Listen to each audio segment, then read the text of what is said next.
Hello and welcome back.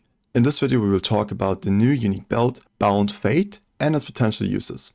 First of all of the notes are the following. Bound Fate, its belt requires level 16, it has around 30 dex, 30 int, and 60 life, and every 5 seconds you gain one of the following for 5 seconds. Your hits are always critical strikes, hits against you always are critical strikes, attacks cannot hit you, attacks against you always hit, your damage with hits is lucky, and damage of hits against you is lucky. So we have 3 upsides and 3 downsides. The upsides are your hits are always critical, attacks cannot hit you, which is really good potentially, and your damage with hits is lucky. The downsides are hits against you always are critical strikes, attacks against you always hit, and damage of hits against you is lucky. The Resolute Technique Keystone does not work with the 100% crit chance. And the Keystone Elemental Overload also only benefits very little. Then about the attacks cannot hit you. It's usually really nice, unless you have like Ghost Dance and you want to get hit occasionally to recover your energy shield, or if your character already has very high evasion chance. For your damage with hits is lucky, and the effectiveness, you have around a 33% increase to your damage at the top end. And at the low end you have a 0% increase. And you ideally want lightning skills because they have a higher variance from the very low to the very high end of the damage. And with the lucky chance you get to the higher end of the damage. And according to the wiki, it's a 33% more multiplier at best. For the downside, hits against you always are critical strikes.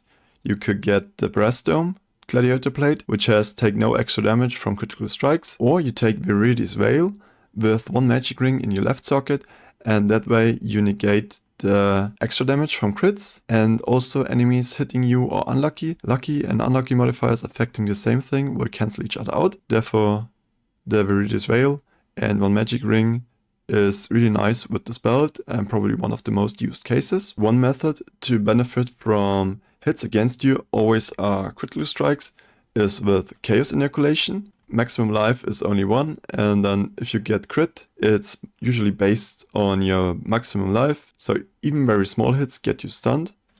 And then you can benefit from cast and stun support or the Blood Notch, which gives you life recovery based on the damage of a stunning hit.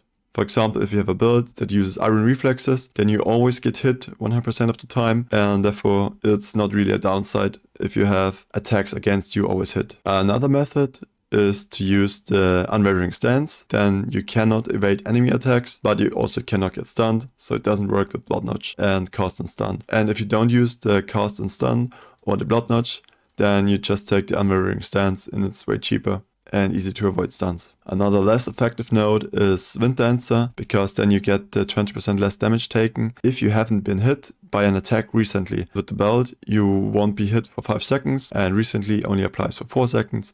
Therefore, you get 20% less attack damage taken for 1 attack, I assume. But you have to live with the 20% more attack damage taken if you have been hit by an attack recently. Another way of reducing the downside of attacks against you always hit is use the Mage Bane Keystone, which transforms your dexterity bonuses to evasion into suppression chance for spell damage. Damage of hits against you is lucky, can be negated with a Fog Shade, and it applies to full life. So if you're a Slayer and have Overleech or something like that, then you're basically always full life. Or if you go with Chaos Inoculation, this chest has no energy shields, so it's not that helpful, but you're always on full life. If you are on low life, or if your build uses Petrified Blood, then you can use Loris Lantern, get a bunch of Chaos Res, and damage of enemies hitting you is unlucky while you are on low life. Maybe with the Shackles of the Wretched, I thought you can self-curse yourself. The buff and debuff of the belt lasts for 5 seconds, but if you self-curse yourself, then it lasts for like 20 seconds. And then maybe the buffs stack. So you have, in the best case scenario, your hits are always critical strikes, attacks cannot hit you, and your damage with hits is lucky. So the first buff you have for 20 seconds, then you get the second buff in the best case scenario, while the other one still lasts for 15 seconds.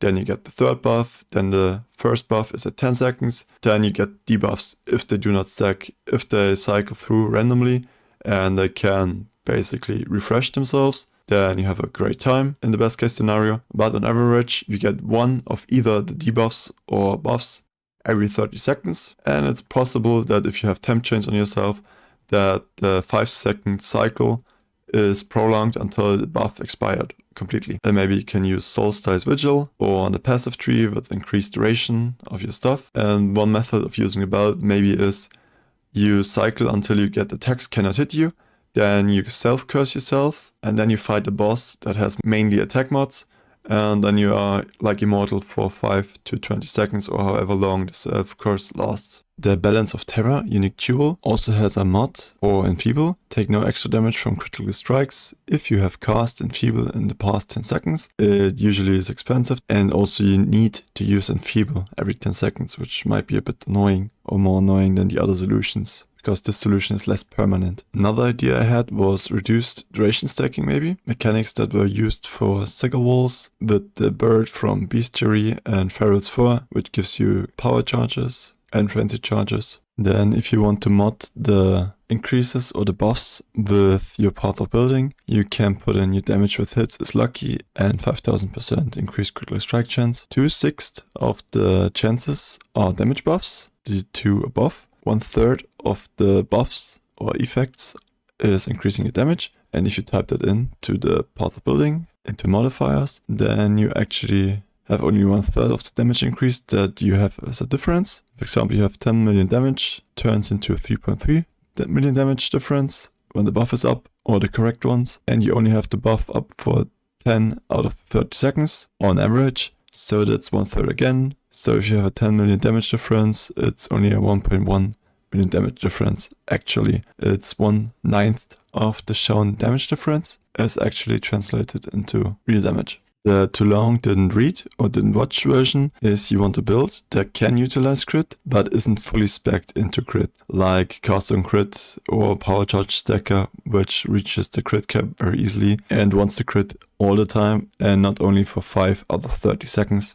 Ideally a lightning build which benefits from hits being lucky, or a build that has no strong evasion and mainly relies on armor, energy shield, ward, or converts physical damage taken to elemental damage. A build that can fit in Viridi's Veil and a magic ring and a belt, or Brass Dome and Loris Lantern. If you have a build that needs like specific unique helmets or chest to enable the build, then you will struggle with this build even more. Or a build that also uses Selfcurse with temp chains. I will also put the notes into the description of the video. Put it in the comments if you have some better ideas or I missed some unique item interactions, or if you feel like you have to tell me something. I hope you got inspired. Like and subscribe for more. Until next time, bye bye.